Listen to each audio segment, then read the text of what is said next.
अंधेरों का गांव रात के ठीक 2 बजे थे। बरसात थम चुकी थी और जंगल में ऐसा सन्नाटा था जैसे हवा भी मर गई हो। पेड़ों की डालियां टेढ़ी मेढ़ी छायाएं बना रही थीं। उस जंगल के बीच बसा था एक पुराना गांव जिसे लोग अंधेरों का गांव कहते थे। यहां न बिजली थी, न दिए की हिम्मत कोई करता। कहा जाता था कि जो रात में रोशनी जलाता है उस पर साए टूट पड़ते हैं। कबीर नाम का एक नौजवान फोटोग्राफर उस गांव में आया। उसे भूत प्रेत पर विश्वास नहीं था। गांव के बुजुर्गों ने समझाया, बेटा, रात को रोशनी मत करना, नहीं तो वे तुम्हें देख लेंगे।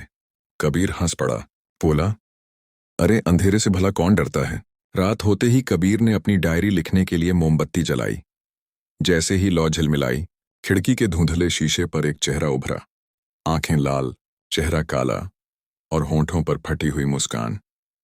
कबीर ने झट से मोमबत्ती बुझा दी, पर कमरे के कोने में एक काली परछाई अब भी खड़ी थी, जो धीरे धीरे उसकी ओर बढ़ रहा। अगली सुबह कबीर ने एक बूढ़ी औरत से पूछा।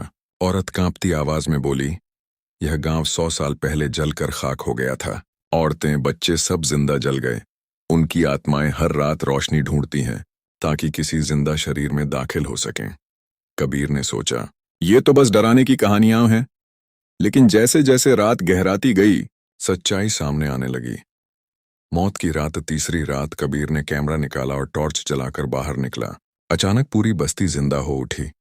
जले हुए मकानों की राख से सैकड़ों परछाइयां बाहर निकलीं। बच्चों की चीखें, औरतों का रोना, मर्दों की गुर्राहट, सब हवा में गूंज उठा। परछाइयां कबीर के चारों ओर घूमने लगीं। उसकी टॉर्च अपने आप बंद हो गई। अब सिर्फ काली आकृतियां थीं जो उसके बेहद करीब आ रही थीं। किसी ने उसकी गर्दन पर बर्फ जैसे ठंडे हाथ रख दिए। अंत सुबह जब गांव वाले आए तो कबीर का कैमरा और उसकी डायरी जमीन पर पड़ी थी। कैमरे की आखिरी तस्वीर में वही लाल आंखें और फटी हुई मुस्कान कैद थीं। उसके बाद से कोई बाहरी व्यक्ति उस गांव में लौटकर कभी नहीं आया। और कहा जाता है, जो भी वहां रात को रोशनी जलाता है उसका नाम गांव की परछाइयों में दर्ज हो जाता है।